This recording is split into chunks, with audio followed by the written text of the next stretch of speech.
Mais qu'est-ce que t'as, Louane? Bah, j'ai pas d'énergie en ce moment là, ça doit être le changement de saison, je suis canée. Bah, il faut prendre des vitamines, Louane. Et en parlant d'énergie, tu sais qui en a à revendre? Équateur. Équateur, c'est le sponsor de ce podcast et c'est un fournisseur alternatif d'énergie, justement. Mais oui, je connais, c'est un fournisseur de bois, d'électricité et de gaz, non? Exactement. Et ils ont aussi un outil trop stylé, le thermostat Narco, comme la série mais sans le S. Ça te permet de suivre en temps réel ta consommation de chauffage et de la piloter depuis une appli. Attends, mais c'est génial ça! Et du coup, avec Narco, je peux allumer ou éteindre mon radiateur à distance, même si je suis pas chez moi. Ouais, ou alors tu demandes à Narco par exemple, tiens, j'aimerais bien que le chauffage soit éteint pendant la nuit, mais qu'il se rallume tous les matins, genre 15 minutes avant ton réveil. Trop bien! Équateur, ça fait faire des économies pour le porte-monnaie et pour la planète. Voilà, et pour en savoir plus, bien sûr, on vous conseille d'aller vite faire un tour sur le site équateur.fr, ça pourrait vous être utile. Et nous, on retourne à tous nos tips pour la vie d'adulte. Adulte? Mode d'emploi. Adulte! Difficile, hein? Super. Adulte. J'en peux plus de ce mot. Bah si, adulte, ça va le faire. Adulte. Mode d'emploi. Oh yeah. Bienvenue dans Adulte Mode d'emploi. Comment ça va, Valentin, aujourd'hui? Bah écoute, moi ça va bien, on va parler de sport aujourd'hui, et toi? C'est ton domaine, ça, le sport? Ouais, j'aime bien, ouais, je suis amateur de sport. Toi aussi, bien sûr. Moi, c'est un peu compliqué mon rapport au sport. Pourquoi? J'ai été élevée dans une famille pour qui le sport c'était très très important. Du coup, Ok. j'ai fait plein de sports petites. Du ski, non? J'ai fait beaucoup de ski, beaucoup de kayak, beaucoup d'escalade, beaucoup de handball, beaucoup de judo, Valentin. On se Et- retrouve là-dessus. Là, tu me fais plaisir. Et mes parents ils m'ont toujours dit que c'était très important le sport et tout. Et moi, j'ai jamais été très fan de sport, quoi. J'ai jamais réclamé le sport.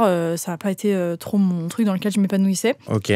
Mais pour autant, j'aime bien faire plein de petits challenges sportifs. La semaine prochaine, je vais à Étretat en vélo. Ouais. Donc, grand sportif. J'en suis un peu là dans mon rapport au sport. J'en fais pas trop au quotidien, mais j'ai un mode de vie assez. Tu te qui déplaces, bouge, quoi. quand même, ouais. Ouais, je bouge beaucoup, donc je pense que j'ai pas besoin d'une activité sportive très intense. Toi, Valentin, tu es athlète de haut niveau? Raconte-nous ta Non, vie. tout de suite les grands mots. Oui, c'est vrai. Quand même.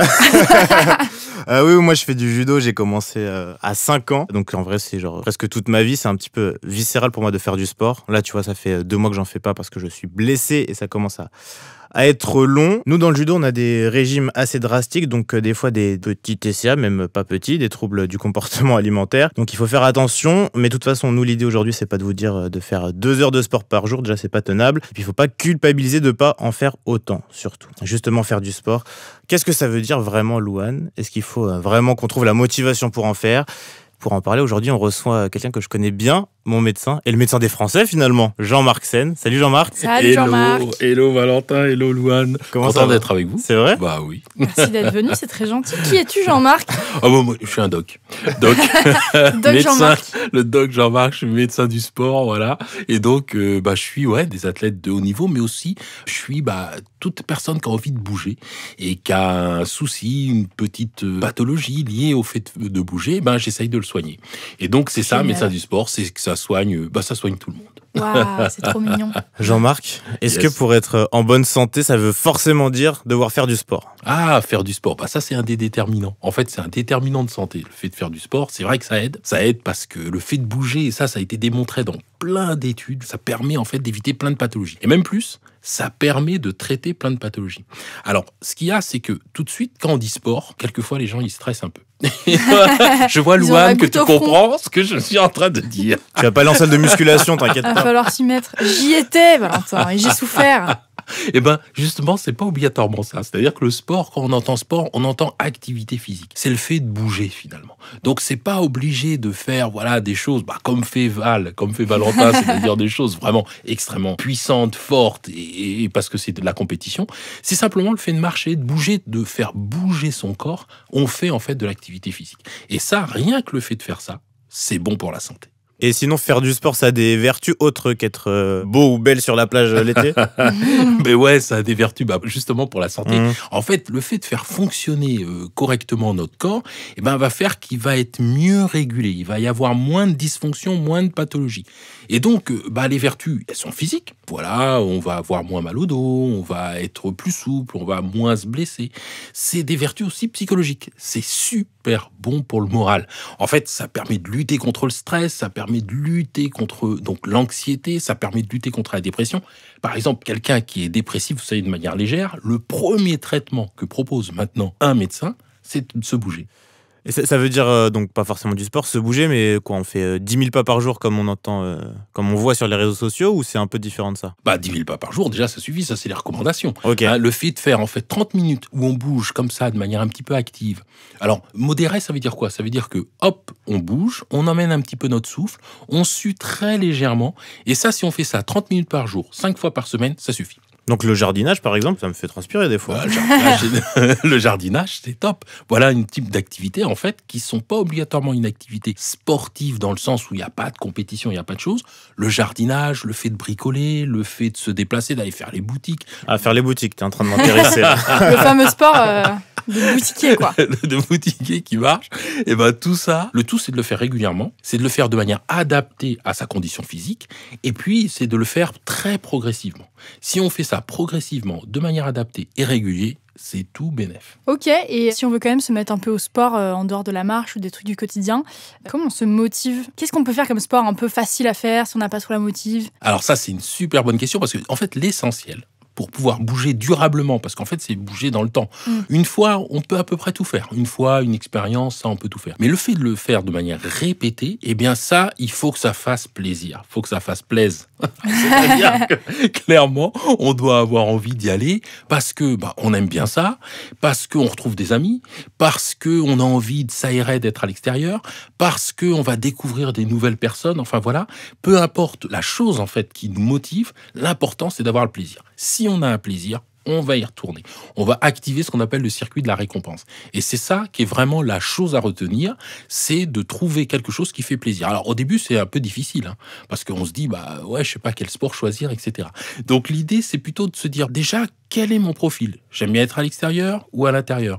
J'aime bien faire un sport collectif ou individuel? J'aime bien des sports de contact ou des sports où il n'y a pas de contact? J'aime bien plutôt les sports d'endurance, les sports de force, etc. Et quand on fait ça, finalement, on élimine et on choisit une série de sports possibles.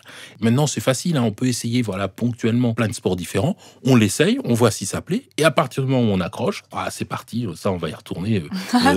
C'est évident. Souvent, dans les trucs que les gens se mettent à faire spontanément, c'est peut-être aller courir. C'est une bonne idée, mais des fois, on se force à courir et justement, on fait 1 semaine, 2 semaines, 3 semaines, il fait froid, et puis on y va. Ouais, là, en ce moment, là, c'est dur. Voilà, c'est ça. Là, c'est dur en ce moment. Ouais, là, l'idée, effectivement, courir. En fait, pourquoi est-ce qu'on va courir? Parce qu'on dit, ouais, c'est super simple, il suffit de prendre des baskets, on sort, on peut y aller n'importe quand, c'est facile, c'est accessible. Mais en fait, c'est pas un sport, d'abord, qui est fait obligatoirement pour tout le monde. Bon, là, on nous voit pas parce qu'on est en podcast, etc. Moi, je suis plutôt un petit peu costaud, quoi. Arrête. La masse. Et donc, le fait d'être un petit peu costaud fait qu'évidemment, si je me mets à courir, pour les genoux, ça va pas être terrible. Donc, moi, j'ai choisi un sport où je roule. Ouais. C'est quoi le sport où tu roules? Je fais de la lutte. Ah, Je fais de la lutte au sol, du grappling. Je faisais ça au collège, c'était génial. C'est absolument génial, je m'amuse comme un fou. Mais en fait, c'est ça, c'est trouver le truc qui va vraiment nous plaire. Donc, obligatoirement courir, non, il ne faut pas obligatoirement choisir ça. Si notre corps, il n'est pas fait pour ça et qu'on risque de se faire mal, vaut mieux rouler. Attends, petite question perso. Qu'est-ce que tu recommandes aux gens qui sont déjà un peu adultes, genre moi j'ai 23 ans, et qui veulent commencer un sport? Imagine, je veux commencer le judo maintenant. C'est un peu intimidant d'aller dans un dojo, de dire bonjour. Ouais. En fait, on peut commencer n'importe quel sport. La chose, c'est vaut mieux y aller en fait dans un environnement qui est plutôt positif. Donc, pourquoi pas se rapprocher de quelqu'un qu'on connaît qui peut justement faire cette initiation. Par exemple, si tu dis tiens, je veux commencer le judo, tu vas voir Val. tu dis bon Val, voilà, tu peux me montrer un petit peu le judo. Je suis sûr, voilà, il va te dire écoute, il va t'emmener, il va te shooter, il va te faire montrer un petit peu. Et ça sera une façon de découvrir le sport. Et en fait, le mieux, je trouve, c'est d'aller avec quelqu'un qui pratique déjà ou quelqu'un qu'on connaît. Comme ça, il y a une indulgence, il y a un regard qui est positif, il y a plus un côté affectif, sympa, de détente, qui fait qu'on va mieux apprécier le sport fatalement. Et si vraiment on est intimidé, qu'on a la flemme ou je ne sais quelle raison, on peut aussi faire des choses chez soi. Moi, je trouve qu'en fait, pour commencer, faut tonifier son corps. Le fait de tonifier son corps, c'est de faire des petits exercices qui sont relativement simples, de renforcement, d'assouplissement, de mobilité, d'équilibre. On fait un petit peu tout ça, et ça va nous permettre un petit peu d'être mieux préparé physiquement pour pouvoir aller justement commencer un sport. Ouais, on peut faire quoi par exemple? Sur un tapis de sol, par exemple. On prend un tapis de sol, on peut faire un petit exercice de gainage, genre, vous savez, les abdos, l'exercice de planche. par exemple. On peut faire l'exercice de la chaise contre un Quel mur. enfer. Bah, Tu nous donnes des choses horribles là. où vous allongez, lever par exemple de bassin. Lever de bassin, vous allez renforcer les ischio-jambiers, le dos, etc. Ça va gainer également. Vous allez pouvoir faire plein d'exercices comme ça, également de mobilité des hanches, mobilité des bras, etc. Après, petit à petit, on peut même faire des petites pompes, même à genoux, pompe à genoux ou pompe contre le mur si vraiment on n'a pas assez de force. Et progressivement, comme ça, on va se renforcer, on va se tonifier, on va bouger, en fait, on va préparer son corps à bouger un peu plus. Et vraiment à son rythme. En fait, le vrai truc, c'est de faire à son rythme. Faut pas du tout regarder. Si Louane, tu vois Valentin, fais pas ce que fait Valentin. Non, moi, je m'y aventurerai pas. Hein. Voilà. Je suis cassé de partout déjà. Il faut faire un truc simple, qui te plaît, et puis tu vas vite, en plus, ressentir, tu vois, du bien-être. Et toi, t'es médecin, donc j'imagine que t'as des patients dans ce cas-là. Ça arrive qu'on ait des soucis de santé, alors ça peut être plein de trucs. On se dit, le sport, du coup, j'abandonne. Est-ce qu'on peut quand même en faire si on a des soucis de santé? Et est-ce qu'on a des associations, des organismes qui s'occupent de personnes dans ce cas-là? Ouais, il y a quasiment aucune contre-indication définitive au sport. En fait, c'est une... Eh mince. En fait, j'aurais essayé. Yes. En fait, c'est une adaptation. C'est une adaptation. Ça veut dire que quand quelqu'un a un problème de santé, c'est vrai que c'est mieux de consulter son médecin. C'est même pas mieux, c'est indispensable pour dire, est-ce que la pathologie dont la personne souffre est suffisamment équilibrée pour pas poser de problème? Est-ce qu'il faut équilibrer le traitement? Quels sont les gestes élémentaires qu'il faut, éviter? Et puis, éventuellement, surveiller. Qu'est-ce qu'il faut surveiller? C'est-à-dire qu'une fois qu'on a évalué sa condition physique, il y a des petits tests qu'on peut faire, et pour évaluer son équilibre, son endurance, etc. On fait quelque chose qui est adapté. Et là, il n'y a pas de problème, on est sur la route, on va progresser régulièrement. Ça peut être adapté aussi à des gens qui sont atteints d'un handicap, alors soit moteur, soit... Yes, oui, ça c'est hyper intéressant. Pour tous les handicaps, le fait de faire une activité physique, on sait que c'est tout bénéfice. Souvent, si on a un handicap moteur, il y a un autre segment du corps qu'on ne travaille pas. Et là, le fait de faire une activité physique, du sport, justement, on va le travailler. Et puis, même pour tout ce qui est handicap, on va dire neurologique, eh bien là, on sait qu'on va développer le côté relationnel, l'interaction entre les gens. Donc, on va augmenter l'éveil. Donc, tout ça, ça va être aussi extrêmement positif. Donc, en fait... Franchement, moi, je vois pas de problème à faire du sport. Je vois que du bénéfice, du sport ou de l'activité physique, tranquille, simplement à son rythme, ça avance, quoi. Bon, plus le choix maintenant, faut que vous écoutiez nos podcasts en faisant du sport. Merci beaucoup, Jean-Marc. Avec plaisir. Merci, Jean-Marc. Louane, tu vas t'y mettre? Je m'y suis déjà mis là, tu vois, je pars en vélo la semaine prochaine, j'ai envie de mourir, mais je vais le faire. Super. Qu'est-ce que tu retiens de l'épisode du coup, toi? Je retiens qu'on y va à son rythme, qu'on fait Bien des sûr. petits trucs qui nous font plaisir. Moi, je sais que récemment, je me suis mis à l'escalade et je kiffe trop. Ouais, on peut trouver des potes pour aller au sport. On essaie de pas se fixer des objectifs non plus trop hauts et faire des choses qui nous plaisent pas parce qu'on peut le faire quelques semaines, mais l'objectif c'est de le faire toute l'année dans l'idéal pour être en meilleure santé. Merci beaucoup, Louane. Merci Valentin, merci Jean-Marc.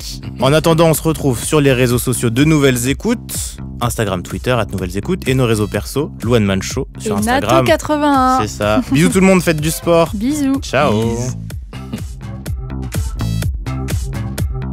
Adulte Mode d'Emploi est un podcast de Nouvelles Écoutes. Écrit et animé par nous, Louane et Valentin. La production et la coordination, c'est Mathilde Jonin et Cassandra de Carvalho. Direction artistique, Aurore Mailleux. Réalisation, Marion Gourdon. Enregistrement, montage et mixage par Constant et Robin au studio Caleçon.